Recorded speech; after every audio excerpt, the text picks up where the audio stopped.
Insecurity is a critical issue that has hampered economic growth and development in Nigeria and in Africa at large.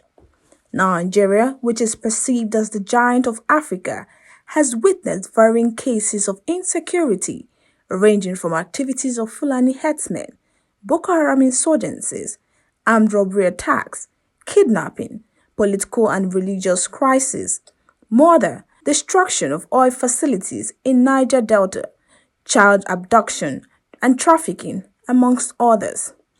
How this has affected the Federal Capital Territory is our focus today on ABUJA file.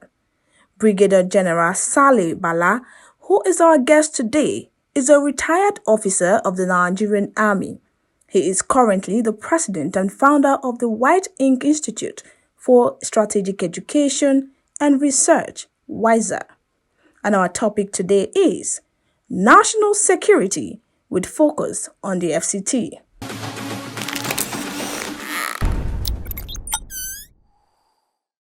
We love ABUJA, and this is why we bring you events, reports, interviews, and everything relating to the FCT. This is ABUJA File.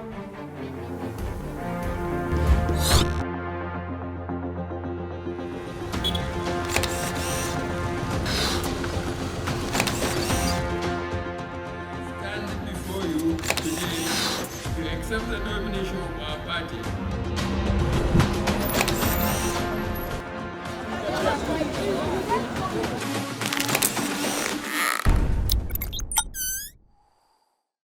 Good afternoon, General Bala. It's a pleasure to be here in your office today. Thank you indeed. The pleasure is mine. Thank you so much for letting us into your space.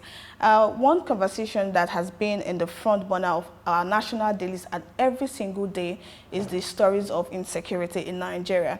And I feel like we cannot talk about it enough. So we're going to talk about this again from the perspective of a military officer or a retired military officer who has ideas, who has experience. And we want to know your views on and your experiences. And we want to know what we have done wrong, what we are doing wrong, and what we are yet to get right. So when we talk about these issues of insecurity in Nigeria, what comes to your mind? What's that thought that is stuck in your mind that you wish to talk about? Thank you very much. First, it's really to put things in the proper context, because the easy go, as always, as has been, is to subject the issues of internal security to a military sphere. Okay. This is consistently one of the drawbacks of why we continue to have the security challenges that we have that are spiraling. Yeah. The military is second in the national security architecture when it comes to internal security. And simply because of the years that we had the aberration of military rule in Nigeria, the military has been in the front line. And one would say appropriately so for now that contextually you find the military being probably the first line. Otherwise, it's actually the police.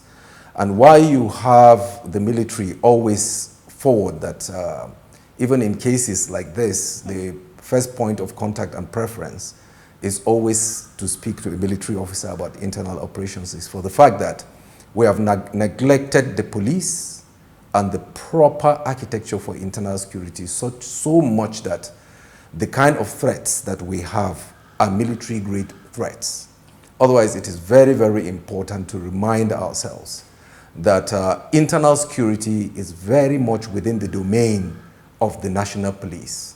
And it starts basically from simple community policing up to special policing, which requires quick reaction that in the past, in the long history, we have the mobile police. So that addresses my general statement of background. Well, the security challenges we have today are very, very evident to all of us. If one is to speak about the scale of the level of threat, the diminishing Boko Haram ISWAP contingent insurgency in the northeast, the general irritations, the multifaceted irritations of community clashes, cattle rustling,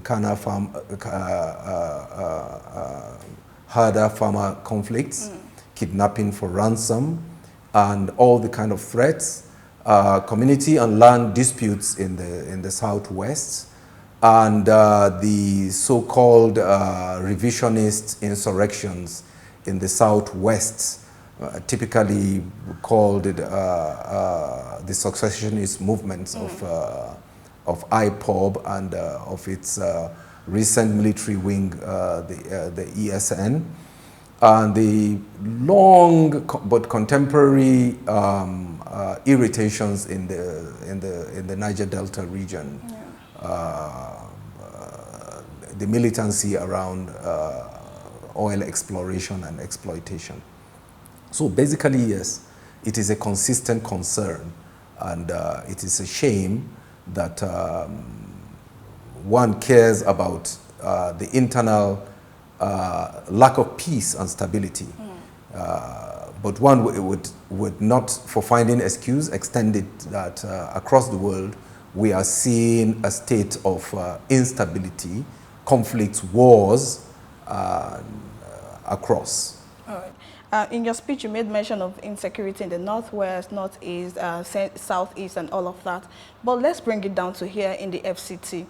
We cannot deny the fact that we've started seeing cases and traces of issues of insecurity here and there, kidnappings, which is something that we don't even talk about enough. When I'm talking about that in regards, we have this issue of one chance, and it happens every single day to the common man. Sometimes it doesn't make it to the papers, and nobody talks about that. So let's bring it down to the FCT. We've started seeing traces of issues of insecurity here in the FCT. We saw the issue of the Kuje jailbreak, and for some reasons, it just went under the carpet. Nothing happened in that regard. And recently, there was kidnapping that was relating to some FCTA staff and all of that. So these issues of insecurity has come to us here in the FCT. Now, let's talk about it in regards to the fact that this is the federal capital and the seat of power. How did we get here that we were so comfortable and we let this come to us? Thank you very much. The issue, particularly with human beings and elites, particularly, is we tend to have a sense of self, a sense of self-protection, okay. And most of all, we exercise, at first count, selective amnesia. I recall since the history of ABUJA, since the construction started, ABUJA has been facing these kinds of irritations. Armed robberies, kidnappings have always been with ABUJA, but yet that is not an excuse for the kind of irritations we are finding these days. Because for a federal capital that is well fully settled, to most extent, yet a construction site, one would think that ABUJA should relatively be a fortress, in that if you observe the elaborate deployment of all the kinds of military forces we have in Nigeria, including the Navy that is supposed to especially be in our coastal areas. We have the Navy here because of the headquarters and the garrison commands that are supposed to provide security for the various headquarters. But the irritations we find in ABUJA should, but must not exempt ABUJA from the national from the national picture of things. Okay. You know, as much as ABUJA is more secure than any other capital of the devolved federation. Like the government is doing its best to curb fundamentally the source and the locations of these problems. So also are efforts being made in ABUJA by the various agencies. You have made mention of several of the irritations, but to be fair to the government, the ISWA Boko Haram threat is not as it used to be. You remember the Yanya bombing. Yes. You remember the This Day bombing. You remember the UN building bombing. including the suburbs and the relative towns and villages around Abuja, like the unfortunate and very, very dastardly attack on the Catholic Church in Suleja. We don't find those kinds of irritations these days. But we should also recognize that Abuja has become a major economic attraction where the elites of the elites of Nigeria live. And that gives attraction to those who want, who for such of economic prosperity have fluctuated to crime. And as such, this is why you are finding these kinds of irritations creeping into Abuja. Yet, government is doing a lot of effort to curb that. I know the civil defense has a special force, just like the military and the police, are elaborately deployed. If you go around town at major junctions, you find the special Dangote vehicles that are allocated. You find pickup vehicles with armed security men across the services patrolling. But do remember that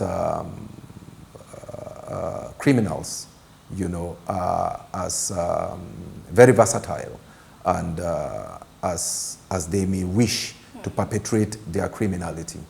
But I want to give my colleagues in active service across the security forces that they are growing up as well to the challenges. Before I end up on this segment of the question, you know, we must remember that the physical manifestation of insecurity is very much the failure or the gap in the human security rubric. Okay. And basically we talk about employment for the youths. We talk about health security. We talk about education. And at the top of it is social and judicial rights. And for as much as there's inequality in all the streams of the human rights necessities, no capital city anywhere in the world can be safe. Just like in London, just like in the economic capital of the US, New York, just like in Washington, D.C., you have insecurities. Yes. Okay. You made, I want to borrow your words, you used the word irritations here in the FCT. So I want to ask, you've seen the way the FCTA has been going about trying to curb these issues of criminalities in the FCT.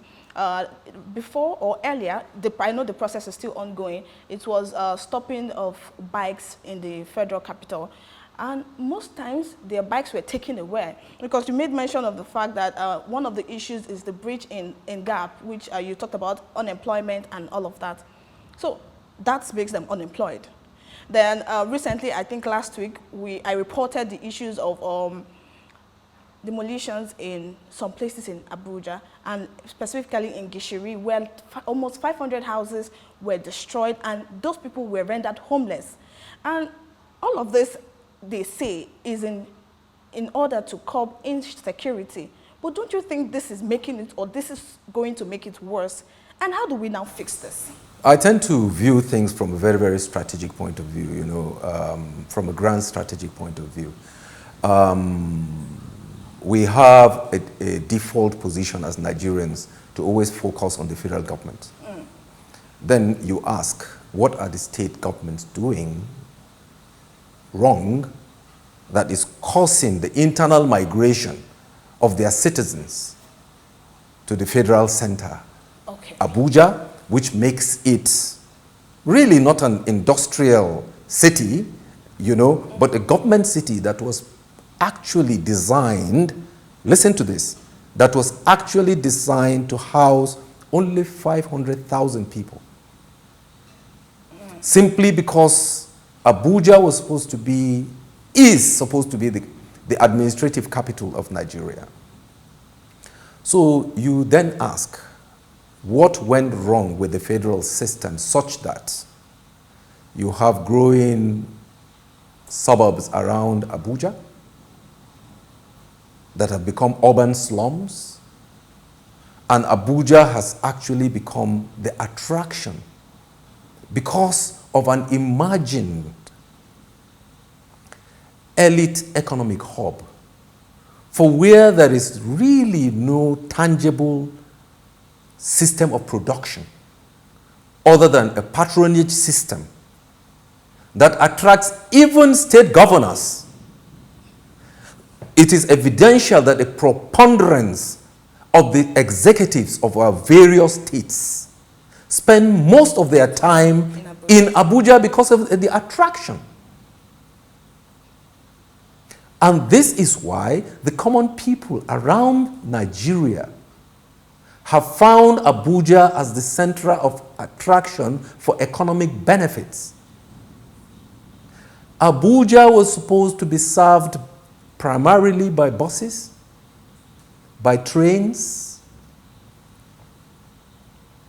that will make ease the internal mobility within the city. There is all that failure of the infrastructure because of the massive expansion of the population of Abuja, which was never planned for. If you drive through areas like Maitama, like Wuse, like Asokoro, you find traffic density, even in the central business area, because the roads in Abuja were not designed for business, for commercial business as we have them today. Gwarimpa itself, which was designed as a middle cadre, public servants estate, today has become a business hub with First Avenue, Second Avenue, Third Avenue becoming total choked up business centers.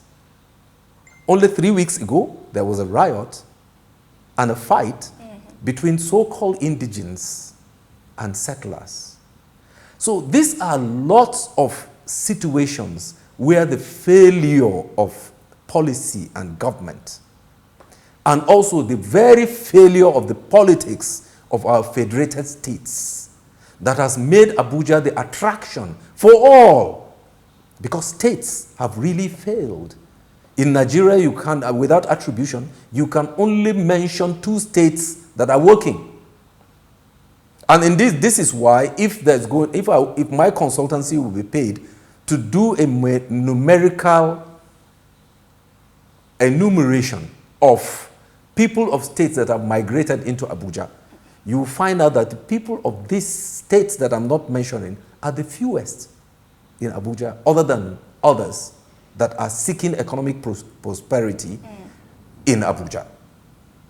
So you are also of that opinion, because I've heard this statement a couple of times, that Abuja was not meant for everybody. Absolutely. But you know, even if the states were working perfectly, yes, people would still migrate to Abuja. Absolutely, absolutely. Migration is a fact of life.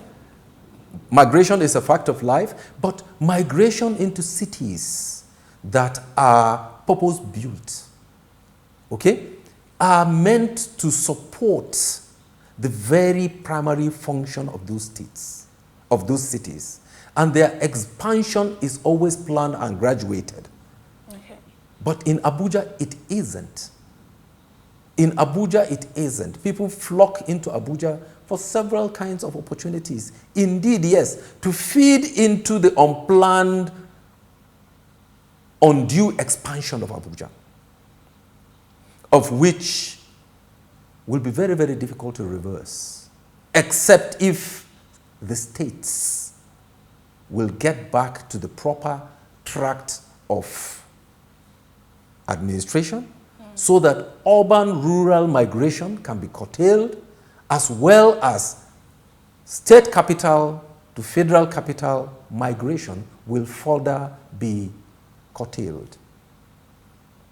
In Abuja, all the green areas, all the places, designed to be forested areas to breathe, to give oxygen into Abuja have all been converted into, now I will make mention, to Efa Plaza, to Prince and Princess, to Sun Cities, to all sorts, including the criminal expansion of Katampe Extension, which the beautiful hill that protects Abuja is now being raked and scraped and allocated as lands. This can never stop for as long as the expansion of Abuja continues. And so if you have urban slums, which the government cannot care for because government resources are very, very limited and you cannot police, all you continue to generate is criminality. And this is why Abuja will continue to be like any other location in Nigeria, in spite the effort to make Abuja a fortress, which shouldn't be. What should protect Abuja?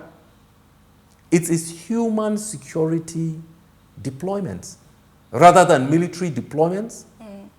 From the northeast, you have the elaborate deployment of military barracks, as much as those that are growing out around Gwagwalada.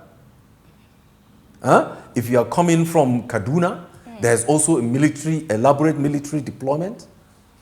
We cannot continue to secure our capitals by kinetic efforts.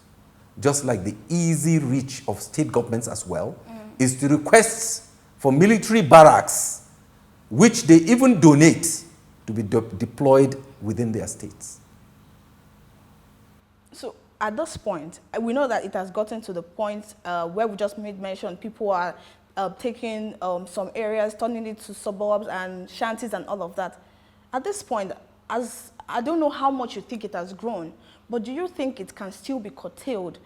I don't know how, if it's possible to actually return people back to their states, which I know from my point of view, I don't think it has to be possible. Because lots of people, even if you fix the state and tell them to go back, they would not want to go back. So is it possible to return some people back to their states, even if the state is working, so would not want to go back? So how would you put it in their mind to appreciate what they have and return back to their state? Because it's going to be this mindset of, let me use the street word, you people are going to be in Abuja, they enjoy all the nice things. So I don't know if some states will ever be as nice, because Abuja works with a plan.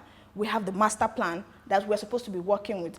Some of these states don't have this plan. So they're just working, trying to develop, trying to understand what they're even trying to develop, because in some states, they've built houses, no roads.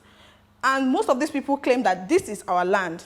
So before you get to fix those roads there, it's going to be a lot of battle, because you hear what's like, you're taking my ancestral property from me. So I think developing states might be more difficult than developing Abuja, which people claim is a no man's land, but then we have some people actually saying this is our homeland and the government is taking it from us. So don't you think developing states will be more difficult, and telling people to return to their states to enjoy whatever the government has put in place for them there is going to be quite difficult? So that means we are going to have to keep recycling these issues that you've just raised. No, most definitely. Your line of question itself has answered, has provided the answer. Dealing with the human system, especially with democracy, rights, and rule of law, you cannot go around Abuja, identify some people and send them out, especially if they are elites. But if in Abuja, around Nigeria, we have had opportunities where less privileged people have been identified, picked up and sent back to their states. You either have almajiris or you have disabled people who are consistently being challenged and attacked. But I do not advocate that. If Abuja is an attraction, just like Lagos is an attraction, just like Port Harcourt is an attraction, because of the economic opportunities and commercial opportunities it offers. We have to go back to the states, think good governance, and also think economic prosperity, and develop economic hubs. Develop economic hubs as well as social welfare opportunities that will make people to live where they are and thrive. Okay. You know, that is the only solution. But you cannot embark on such a tyrannical approach, you know, to governance by simply picking people who mostly will be not of economic privilege and sending them back to their states. Nigeria is for all. Abuja is our capital city. We look forward to a time where our states are stable and friendly to citizens, so much that we only from time to time come to visit Abuja because it is our federal capital and it is beautiful to come and identify with Abuja. I'll quickly give you an example. I have had the privilege in my military service to have lived in the United States. Okay. And my training has given me opportunity to visit 28 states of the United States. And some people don't even know where Washington, D.C. is. They have no business with Washington, D.C. I have been to some state capitals. They don't even know where their state capitals are located. You know, yeah. They are in their little villages, and they are comfortable. They are comfortable. There is prosperity. They have electricity. They have water. They have little shops. They have schools. They have hospitals, and basically that's what a human being requires. So much so that those are even tax havens that you can reach for prosperity and pay less tax. So these are the kind of models that are in existence, that are really in existence. Okay. While Abuja is the administrative capital, Lagos is the commercial capital. Where is the academic capital of Nigeria, you would ask? You know, in most countries around the world, you find out that there are technology hubs. I'm sure you've heard of the Silicon Valley. Yeah. There's prosperity in San Francisco, in that part of San Francisco. If you talk about fashion and entertainment, Los Angeles and New York always comes to your mind. But even when you talk about Nollywood, you are confused. You don't even know whether Nollywood is in Aba, is in Enugu, or is in Lagos. So we really have to start adopting to where we have economic opportunities that will draw our people to where they should be.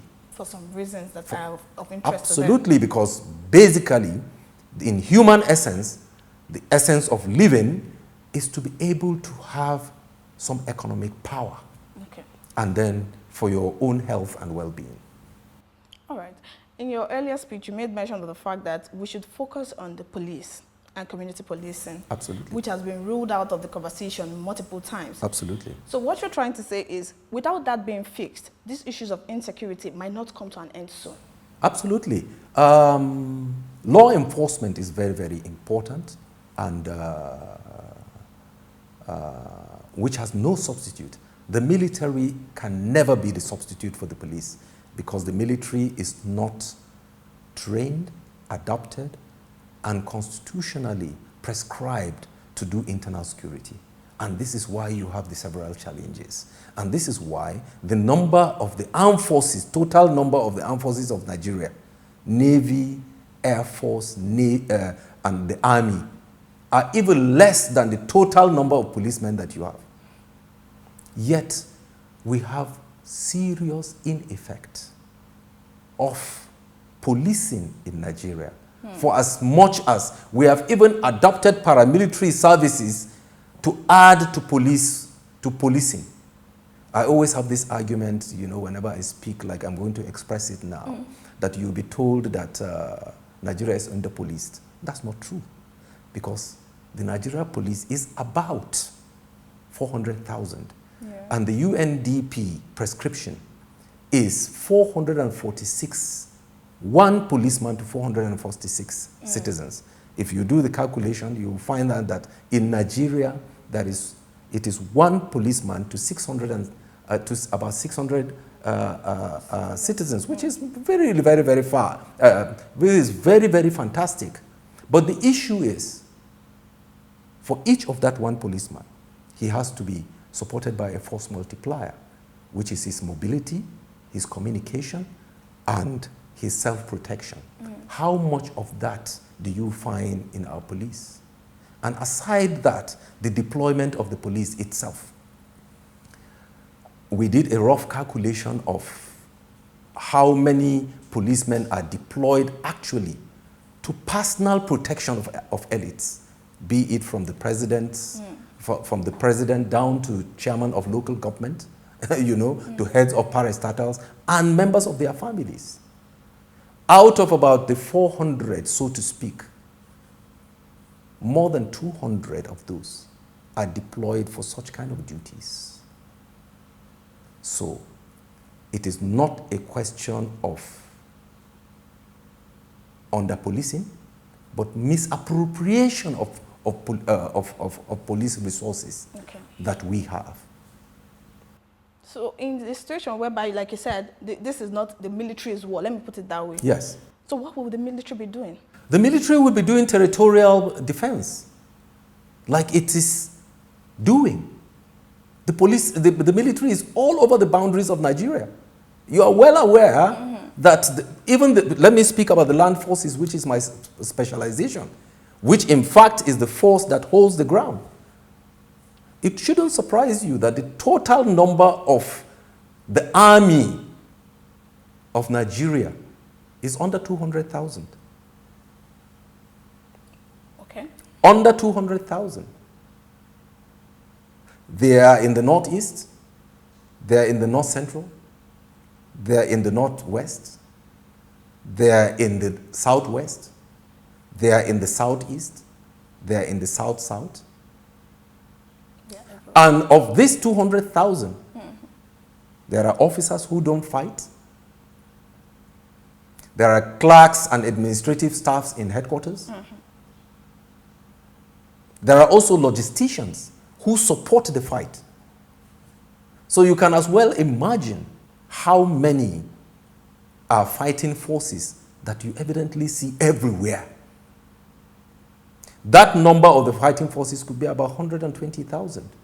Yet they are everywhere in effect. Those in the Navy and the Air Force are just supposed to support those platforms that do the fighting.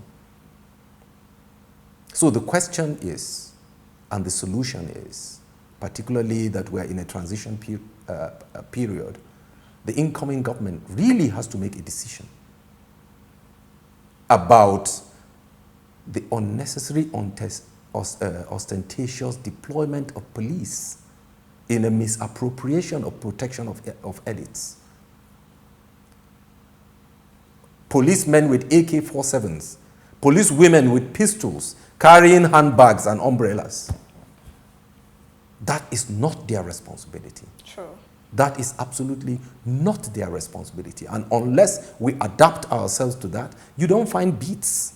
I challenge you, when you are going back to your beautiful headquarters, take a mental picture of how many policemen you see from our gate up to your office.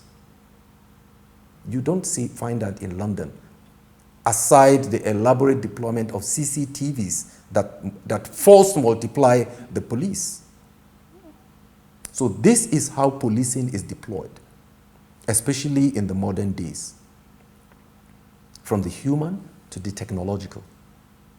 And they are made and they are so paid as constitutionally prescribed to police and ensure and guarantee the safety of the citizens, not the safety of the elites.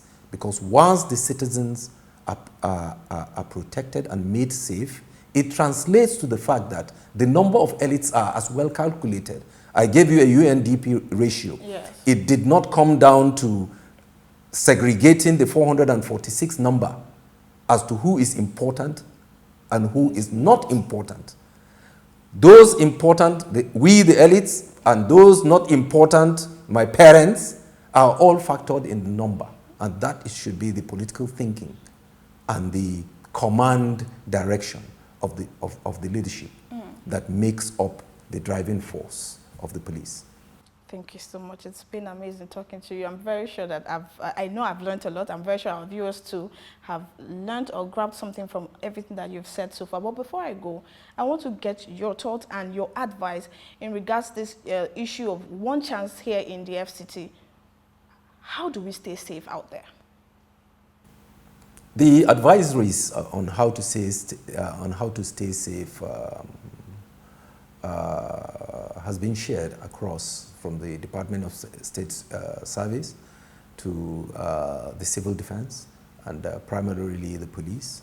I know because of the pressure, even the Office of the National Security Advisor, that is supposed to be simply advisory to the president, has had cause to join the public, addresses on how citizens should make themselves safe. But critically, it's about education. And this is where you, the press, comes to bear. Our people need to be properly informed on personal security. It still goes back to the tactical basis. Don't join vehicles, taxis that are more than a person, that is being the driver. When you get on board, tell your family. It's cumbersome, right? Yeah. But security doesn't come easy, it doesn't come cheap. Find a way of, through the social media, that we easily make trouble upon Nigeria, that we can put it into good use. When you get on board a taxi, quickly make a loud call to a friend or an associate. I am on board taxi X going towards direction X. That is so much that I can, for young pretty ladies like you, ensure that you don't jump into any young man's vehicle that seems to be courteous, because that's where the problem is, because the preponderance of those who are carjacked,